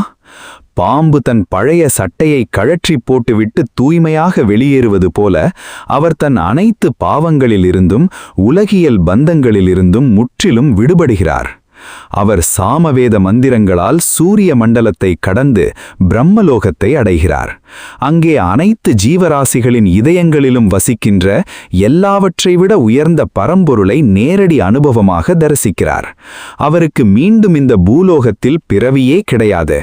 அவர் நித்தியமான முக்தியை, அமிர்தத்துவத்தை அடைகிறார். எவ்வளவு பெரிய உவமை பாருங்க! பாம்பு தன் சட்டையை கழற்றுவது போல நாம கட்டிக்கிட்டு திரிகிற நம்மளோட பாவம், கவலை, அகந்தை, ஆசைகள் எனும் பழைய சட்டையை கழற்றி எரிஞ்சிட்டு தூய்மையான ஆத்மாவா மாறுறதுக்கு அந்த ஓம்கார தியானம்தான் வழி. பிப்பலாதர் நிறைவாகச் சொல்கிறார், சத்யகாமா, ஓம்காரத்தின் 3 மாத்திரைகளும் தனித்தனியாக இருக்கும்போது மரணத்திற்கு உட்பட்டவை. ஆனால் அவை 3ம் ஒன்றிணைந்து விழிப்பு நிலை, கனவு நிலை, ஆழ்ந்த உறக்க நிலை ஆகிய 3ஐயும் கடந்து ஆத்மாவோடு ஒன்றிணைந்து தியானிக்கப்படும்போது அது மனிதனை மரணமில்லா பெரும்வாழ்வுக்கு அழைத்துச் செல்கிறது. ஞானிகள் இந்த ஓம்காரம் எனும் வாகனத்தின் மீதேறித்தான் அந்த பரம்பொருளை அடைகிறார்கள். ஓம்காரத்தின் பிரம்மாண்டத்தையும் அதை தியானிக்கும் முறையையும் கேட்டு சத்யகாமர் அப்படியே மெய்சிலிர்த்து நின்றார். அவரோட மனசுல இருந்த ஓம்காரம் பத்தின சந்தேகங்கள் அடியோடு நீங்கின. ஆனா அங்கே இருந்த 6வது சீடரான சுகேச பாரத்வாஜர் இறுதியாக முன்னாடி வர்றார். அவரோட மனசுல பிரஷ்ன உபனிஷத்தின் மிக முக்கியமான உச்சக்கட்ட கேள்வி அலைமோதிக்கிட்டு இருந்தது. குருவே, கோசல நாட்டு இளவரசன் ஹிரண்யநாபன் ஒரு நாள் என்னிடம் வந்து, பாரத்வாஜா, 16 கலைகளை கொண்ட புருஷன் யார் என்று உனக்கு தெரியுமான்னு கேட்டான். எனக்கு தெரியாதுன்னு சொன்னேன். இப்போது உங்களிடம் கேட்கிறேன், அந்த 16 கலைகளை கொண்ட புருஷன் யார்? அவர் எங்கே இருக்கிறார் அப்படின்னு கேட்கிறார். மனித உடலுக்குள்ளேயே இருக்கும் அந்த 16 கலைகள் என்னென்ன? நதிகள் கடலில் கலப்பது போல நாம எப்படி பரம்பொருளில் கலப்பது? இதையெல்லாம் அடுத்ததா நாம மிக ஆழமா பார்க்க போறோம். ஓம்கார தியானத்தின் பிரம்மாண்டத்தையும் ஓம்காரத்தின் ஆ உ மா எனும் 3 மாத்திரைகளின் ரகசியத்தையும் கேட்டு தெளிவடைந்த சீடர்கள் அப்படியே மெய்சிலிர்த்து நிற்கும்போது 6வது சீடரான சுகேச பாரத்வாஜர் அமைதியா முன்னாடி வர்றார். அவரோட மனசுல நீண்ட நாட்களா எரிஞ்சுகிட்டு இருந்த அந்த மிக முக்கியமான உச்சக்கட்ட கேள்விய பிப்பலாத மகரிஷி கிட்ட கேட்கிறார். பகவானே, எனக்கு ஒரு பழைய சம்பவம் ஞாபகம் வருது. ஒரு முறை கோசல நாட்டு இளவரசன் ஹிரண்யநாபன் என்னை தேடி வந்தான். அவன் என்கிட்ட வந்து, பாரத்வாஜா, 16 கலைகளைக் கொண்ட புருஷன் யார்னு உனக்கு தெரியுமா? அவர் எங்கே இருக்கார்னு கேட்டான். எனக்கு உண்மையிலேயே அதை பத்தி எதுவும் தெரியாததால, இளவரசே, எனக்கு அதற்கான விடை தெரியாது, தெரிஞ்சும் மறைச்சா என் தலை வெடிச்சிடும், அதனால எனக்கு தெரியாதுன்னு உண்மையை சொல்லி அனுப்பிட்டேன். அன்னையிலிருந்து என் மனசுக்குள்ள அந்த கேள்வி ஓடிக்கிட்டே இருக்கு. குருவே, அந்த 16 கலைகளை கொண்ட புருஷன் யார்? அவர் எங்கே வசிக்கிறார்? இந்த கேள்வியை கேட்டவுடனே பிப்பலாத மகரிஷி தன் சீடனை அன்போடு பார்த்து ஒரு மாபெரும் ஆன்மீக சத்தியத்தை வெளிப்படுத்துறார்.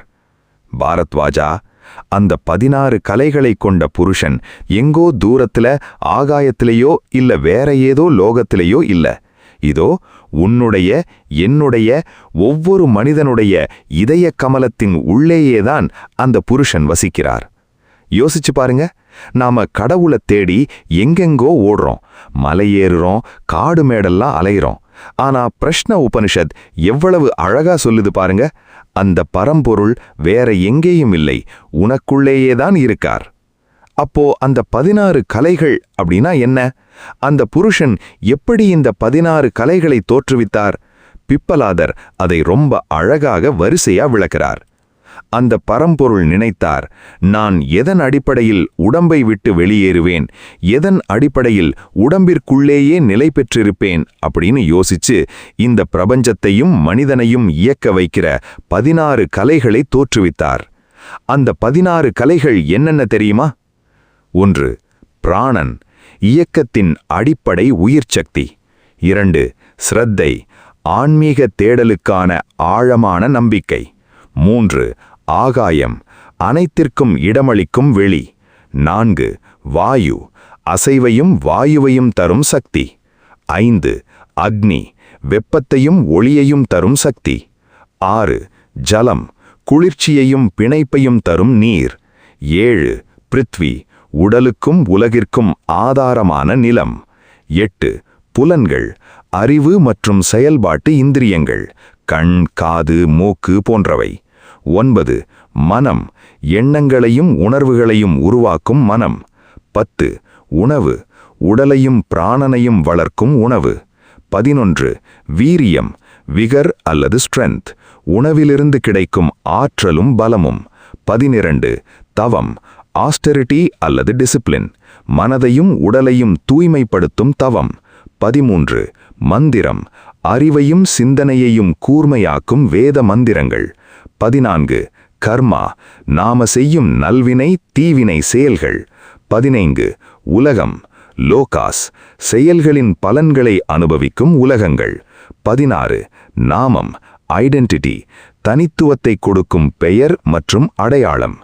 இந்த 16 கலைகளும் தான் ஒரு மனிதனின் முழுமையான வாழ்வியலையும் இந்த பிரபஞ்சத்தின் அமைப்பையும் உருவாக்குது. இங்கேதான் பிப்பலாத மகரிஷி உபனிஷத்துக்களிலேயே மிகச்சிறந்த மனதை உலுக்கும் ஒரு மாபெரும் உவமையைச் சொல்றார். பாரத்வாஜா, பல திசைகளிலிருந்தும் பாய்ந்து வரும் நதிகள் அனைத்தும் கடைசில் கடல போய் அடைந்ததும் என்னவாகிறது? கடலில் கலந்த அடுத்த நொடி அந்த நதிகள் தங்களின் பழைய பெயரையும் உருவத்தையும் முற்றிலும் இழந்து விடுகின்றன அல்லவா? இது கங்கை, இது யமுனை, இது காவிரி என்ற தனித்தனி அடையாளங்கள் அழிந்து அவை கடல் என்ற ஒரே பெருவெளியாக மாறிவிடுகின்றன அல்லவா? அதே போலத்தான் பரம்பொருளை பற்றிய ஞானம் பெற்ற ஒரு ஞானியின் இந்த 16 கலைகளும் அவனது ஆத்மாவில் போய் ஒடுங்கிவிடுகின்றன. அப்போது அவனது பெயர், உருவம், அகந்தை என அனைத்தும் அழிந்து அவன் அந்த அழிவில்லாத பரம்பொருளாகவே மாறிவிடுகிறான். யோசிச்சு பாருங்க, இது உங்களுக்கும் தோணியிருக்கா? நான் இன்னார், என் பெயர் இது, என் பதவி இதுன்னு எவ்வளவு பெரிய அகந்தையோட அலையிறோம்.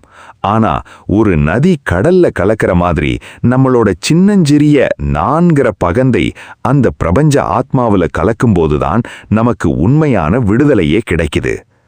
பிப்பலாதர் நிறைவாக சொல்கிறார், பாரத்வாஜா, ஒரு தேரின் சக்கரத்தின் மைய பகுதியில் ஆரக்கால்கள் அனைத்தும் பிணைக்கப்பட்டிருப்பது போல இந்த 16 கலைகளும் எந்த புருஷனை மையமாக கொண்டு அமைந்திருக்கின்றனவோ அந்த இதயத்தில் இருக்கும் புருஷனை அறிந்து கொள்ளுங்கள்.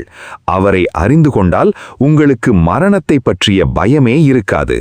நீங்கள் அமிர்தத்துவத்தை அடைவீர்கள். 16 கலைகளை கொண்ட அந்த புருஷன் நமக்குள்ளேயேதான் இருக்காருங்கிற அந்த மகத்தான சத்தியத்தை கேட்டு சுகேஷ பாரத்வாஜர் உட்பட 6 சீடர்களும் அப்படியே பேரானந்தத்தில் மூழ்கி போனாங்க.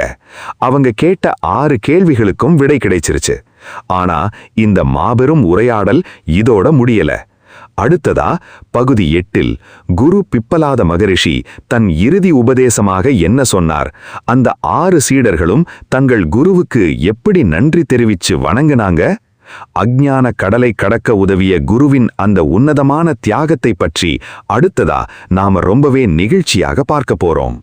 6 சீடர்களும் கேட்ட 6 ஆழமான கேள்விகளுக்கும் பிரபஞ்ச உற்பத்தி, பிராணனின் மேன்மை, பிராணனின் தோற்றமும் பிரிவுகளும், தூக்கமும் கனவும், ஓம்கார தியானம் மற்றும் 16 கலைகள் கொண்ட புருஷன் என அனைத்து கேள்விகளுக்கும் பிப்பலாத மகரிஷி பேரறிவுச் சுடரா விளங்கி விடையறித்து முடிச்சார். அந்த ஆசிரமத்தில ஒரு கணநேரம் அப்படியே பேரமைதி நிலவியது. கங்கை நதியின் சலசலப்பும் காட்டின் குளுமையான காற்றும் அந்த குரு சீடர்களின் புனிதமான சூழலை தழுவிச் சென்றது. அப்போ மகரிஷி பிப்பலாதர் தன் சீடர்களை மிக அன்போடு பார்த்து தன்னுடைய இறுதி உபதேசத்தை சொல்லத் தொடங்குகிறார். குழந்தைகளா, இந்த பிரபஞ்சத்தை பற்றியும் பிரம்மஞானத்தை பற்றியும் நான் அறிந்தவை இவ்வளவுதான். இதற்கு மேலாக அறியப்பட வேண்டிய ரகசியம் என்று எதுவுமே இல்லை. யோசிச்சு பாருங்க, எவ்வளவு பெரிய மாபெரும் ஞானி பிப்பலாதர்! பிரபஞ்சத்தின் ஆதி ரகசியங்கள் அனைத்தையும் தன் ஞானக் கண்ணால் கண்டு தன் சீடர்களுக்கு அள்ளித் தந்த பிறகும் அவரிடம் எள்ளளவும் கர்வமில்லை. எனக்கு தெரிந்தவரை சொல்லிவிட்டேன், இதற்கு மேல் அறிய ஏதுமில்லை என்று எவ்வளவு எளிமையாகவும் அடக்கமாகவும் சொல்கிறார். இதுதான் உண்மையான ஆத்ம ஞானியின் லட்சணம். ஞானம் என்பது மனிதனுக்கு கர்வத்தை கொடுக்கக்கூடாது, அது பேரடக்கத்தை கொடுக்க வேண்டும். எனக்கு எல்லாம் தெரியும் என்று நினைப்பவன் அஞ்ஞானி. இறைவனின் பிரம்மாண்டத்தில் நான் ஒன்றுமே இல்லை என்று உணர்பவனே மெய்ஞானி என்பதை பிப்பலாதர் தன் நடத்தையாலேயே நிரூபித்தார். பிப்பலாதரின் இந்த வார்த்தைகளை கேட்டவுடனே அந்த 6 சீடர்களின் கண்களிலிருந்தும் ஆனந்தக் கண்ணீர் வழியத் தொடங்கியது. கபந்தி காத்யாயனர், பார்கவ வைதர்பி, கௌசல்ய ஆஸ்வலாயனர், சௌர்யாயணி கார்கியர், சைவ்ய சத்யகாமர், சுகேச பாரத்வாஜர் ஆகிய 6 சீடர்களும் தங்களின் அகந்தையை, பண்டிதத்தனத்தை முற்றிலுமாக இழந்து குருவின் காலடிகளில் அப்படியே வீழ்ந்து வணங்கினார்கள். அவர்கள் குருவின் பாதங்களை பற்றி பிடித்துக்கொண்டு நெகிழ்ச்சியோடு சொன்ன அந்த நன்றி உரைதான் இந்த உபனிஷத்தின் மிக உருக்கமான பகுதியாகும். சீடர்கள் உணர்ச்சி பொங்க கூறினார்கள், குருவே, நீங்கள்தான் எங்களின் உண்மையான தந்தை. எங்களை இந்த உலகத்திற்கு பெற்றெடுத்த பெற்றோர்கள் எங்களுக்கு இந்த அழியும் உடம்பை கொடுத்தார்கள். ஆனால் அறியாமை எனும் மாபெரும் சமுத்திரத்தில் மூழ்கி தவித்துக் கொண்டிருந்த எங்களை ஞானம் எனும் படகில் ஏற்றி கரையேற்றி மறுபக்கம் அழைத்துச் சென்றவர் நீங்கள்தான். எங்களின் அறியாமை இருளை போக்கி ஆத்மஞான ஒளி தந்த நீங்களே எங்களின் நிஜமான ஆன்மீக தந்தை. யோசிச்சு பாருங்க, நம்ம வாழ்க்கையில எவ்வளவோ பேரை பார்க்கறோம். நமக்கு வழிகாட்டுறவங்க, உதவி செய்யறவங்க நிறைய பேர் இருப்பாங்க. ஆனா நம்ம மனசுக்குள்ள இருக்கிற அறியாமையையும் பயத்தையும் கவலையையும் போக்கி, நீ சாதாரண ஆள் இல்ல, நீ அந்த பரம்பொருளின் அம்சம்னு நமக்குள்ள இருக்கிற ஆத்மாவை அடையாளம் காட்டுறாரே, அவர்தான் உண்மையான குரு. அந்த காலத்துல சீடர்கள் குருவை வெறும் ஆசிரியராக பார்க்கவில்லை, தங்களின் பிறவி துயரை போக்கும் தெய்வமாகவே பார்த்தார்கள். அறியாமை எனும் கடலை கடக்க உதவிய குருவே எங்கள் தந்தை என்று அவர்கள் கூறிய வார்த்தைகளில் எத்தனை ஆழமான சரணாகதி பாவம் இருக்கிறது! அடுத்து சீடர்கள் அந்த ஆசிரமத்தில் வீற்றிருந்த பரம ரிஷிகளுக்கும் தங்களுக்கு வழிகாட்டிய அனைத்து பூர்வாச்சாரியர்களுக்கும் தங்களின் நமஸ்காரங்களை உரித்தாக்கினார்கள். மகத்தான பிரம்மஞானத்தை உலகிற்கு வழங்கிய பரம ரிஷிகளுக்கு எங்களின் அனந்த கோடி நமஸ்காரங்கள், குரு பரம்பரைக்கு எங்களின் சிரம் தாழ்ந்த வணக்கங்கள் என்று கூறி தங்கள் வாழ்பாட்டை நிறைவு செய்தார்கள். இப்படி 6 சீடர்களின் தீவிரமான ஆன்மீக தேடலும் பிப்பலாத மகரிஷியின் கருணை மிகுந்த ஆத்ம உபதேசமும் ஒன்றிணைந்த அந்த மகத்தான உரையாடல் டயலாஜிக்கல் உபனிஷத் நிறைவுற்றது. குருவின் ஆசியோடு அந்த 6 சீடர்களும் பிரம்மஞானிகளாக மாறி பிரபஞ்சத்தின் உண்மையை உணர்ந்தவர்களாக ஆசிரமத்திலிருந்து புறப்பட்டார்கள். ஆனா இந்த உரையாடல் இதோட முடிந்துவிட்டதா? கண்டிப்பாக இல்லை. பிப்பலாதர் அந்த 6 சீடர்களுக்குச் சொன்ன அந்த உபதேசம் 1000 கணக்கான ஆண்டுகள் கடந்தும் இன்றைக்கும் நமக்காக காத்துக் கொண்டிருக்கிறது. பிப்பலாத மகரிஷியும் அவரோட 6 சீடர்களும் நடத்தின அந்த மகத்தான உரையாடல் முடிவுக்கு வந்தாலும் அந்த உபனிஷத் நமக்கு விட்டுட்டு போன தத்துவார்த்த அலைகள் இன்னும் ஓய்ந்தபாடில்ல. இப்போ நாம கொஞ்சம் பின்னாடி நகர்ந்து நின்னு இந்த பிரஷ்ன உபனிஷத் ஒட்டுமொத்தமா நமக்கு என்ன தத்துவத்தை சொல்ல வருது, இதோட ஆழமான உட்கருத்து பிலசாபிக்கல் எசன்ஸ் என்னன்னு அலசி பார்க்க போறோம். இந்த உபனிஷத்தோட முதல் தத்துவார்த்த அஸ்திவாரம் என்ன தெரியுமா? காரண காரிய தொடர்பு, law of cause and effect. நாம வாழ்கிற இந்த உலகத்துல எந்த ஒரு காரியமும், அதாவது எஃபெக்ட், காரணம் இல்லாமல் நடப்பதே இல்லை. ஒரு மரம் முளைக்குதுன்னா அதுக்குள்ள ஒரு விதை காரணமா இருக்கு. ஒரு பானை உருவாகுதுன்னா அதுக்கு களிமண் காரணமா இருக்கு. அப்படி இருக்கும்போது இத்தனை பிரம்மாண்டமான இந்த பிரபஞ்சம், இத்தனை கோடி உயிரினங்கள், இந்த அண்ட சராசரங்கள் சும்மா தானாகவே தோன்றிடுமா? அதற்கு பின்னாலும் ஒரு மாபெரும் ஆதி காரணம் இருக்க வேண்டும் அல்லவா? அதைத்தான் பிரஷ்ன உபனிஷத் பிரஜாபதி என்றும் பிரம்மம் என்றும் நமக்கு அடையாளம் காட்டுது. பிரஜாபதி தன் தவத்தால் பருப்பொருளையும் ஆற்றலையும் படைச்சு அவற்றின் சேர்க்கையினாலதான் இந்த முழு பிரபஞ்சத்தையும் இயங்க வச்சுக்கிட்டு இருக்கார். அதாவது அறிவியலும் ஆன்மீகமும் பிரியும் இடத்துல இல்ல, ரெண்டும் சந்திக்கும் புள்ளியில தான் இந்த உபனிஷத் நிக்குது. நவீன இயற்பியல் பருப்பொருளையும் ஆற்றலையும் பிரபஞ்சத்தின் 2 தூண்கள்னு சொல்லுவது போல ஆயிரக்கணக்கான வருஷங்களுக்கு முன்னாடியே ரை பிராணன் தத்துவத்தின் மூலமா பிரபஞ்ச தோற்றத்தின் அறிவியல் ஆன்மீக காரணங்களை இந்த உபனிஷத் மிக தெளிவா நிறுவியிருக்கு. அடுத்ததா இந்த உபனிஷத் நமக்கு கற்றுக் கொடுக்கிற மிக முக்கியமான பாடம் உள்நோக்கிய பயணம். கொஞ்சம் யோசிச்சு பாருங்க, பிரஷ்ன உபனிஷத் எப்படி தொடங்குது? முதல் கேள்வியில சீடன் கேட்கிறான், உயிரினங்கள் எங்கிருந்து தோன்றுகின்றன? இது வெளிப்புற பிரபஞ்சத்தை பற்றிய கேள்வி, காஸ்மலாஜிக்கல் கொஸ்டின். இரண்டாவது கேள்வியில வருவது உடலை தாங்கும் தேவதைகள் யார்? இது உடலின் புலன்களை பற்றிய கேள்வி, பிசியலாஜிக்கல் கொஸ்டின். மூன்றாவது கேள்வியில வருவது பிராணன் எங்கிருந்து தோன்றுகிறது? இது உடலுக்குள் இயங்கும் உயிர் சக்தியை பற்றிய கேள்வி, சைக்கலாஜிக்கல் கொஸ்டின். நான்காவது கேள்வியில வருவது தூங்குவது யார், கனவு காண்பவர் யார்? இது மனதையும் மனதின் நிலைகளையும் பற்றிய கேள்வி. இது ஐந்தாவது கேள்வியில வருவது ஓம்காரத்தை தியானிப்பவன் எதை அடைவான்? இது தியானம் மற்றும் சூட்சும லோகங்களை பற்றிய கேள்வி. ஆறாவது கேள்வியில வருவது 16 கலைகள் கொண்ட புருஷன் யார்? அவர் எங்கு உள்ளார்? அதற்கு குரு சொல்றார், அவர் வேறு எங்கும் இல்லை, உன்னுடைய இதய கமலத்திற்குள்ளேயே இருக்கிறார். பாருங்க, எவ்வளவு அழகான ஒரு கட்டமைப்பு. பயணம் வெளியிலிருந்து தொடங்குது. பிரபஞ்சத்தை பார்க்கிறோம், உடம்பை பார்க்கிறோம், மூச்சை பார்க்கிறோம், மனசை பார்க்கிறோம். கடைசியில எல்லாத்தையும் கடந்து நமக்குள்ளேயே இருக்கிற அந்த ஆத்மாவில் கொண்டு போய் நம்மள நிறுத்துது. இது உங்களுக்கும் தோணிருக்கா? நாம நம்ம வாழ்க்கையில சந்தோஷத்தையும் அமைதியையும் வெளியில இருக்கிற பொருட்கள்ல, மனிதர்கள்ல, பதவிகள்ல தேடிக்கிட்டே இருக்கோம். ஆனா உண்மையான நிம்மதியும் அமைதியும் வெளியில இல்ல. அது நம்ம மனசை கடந்து நமக்குள்ளேயே இருக்கிற அந்த ஆத்மாவில் தான் இருக்குங்கிற மாபெரும் சத்தியத்தை இந்த உபனிஷத் நமக்கு உணர்த்துது. அடுத்து இந்த உபனிஷத் வலியுறுத்துற மிக உன்னதமான விஷயம் பிரம்ம ஞானம். வாழ்க்கையோட இறுதி இலக்கு என்ன? ஏதோ பிறந்தோம், சாப்பிட்டோம், வேலைக்கு போனோம், சம்பாதித்தோம், அப்புறம் ஒரு நாள் செத்து போனோம்னு வாழ்றது மட்டும் மனித வாழ்க்கை இல்ல. நதிகள் எப்படி தங்களுடைய வெவ்வேறு பெயர்களையும் உருவங்களையும் இழந்து கடைசியில கடலில் கலந்து கடலாகவே மாறிப்போகுதோ, அதே போல மனிதன் தன் உடம்பு, மனம், அகந்தை, பெயர், அடையாளம் எனும் 16 கலைகளையும் கடந்து தன்னுள்ளிருக்கும் அந்த பரம்பொருளை உணர்ந்து அதில் ஒன்றிணைவதுதான் வாழ்வின் இறுதி இலக்கு.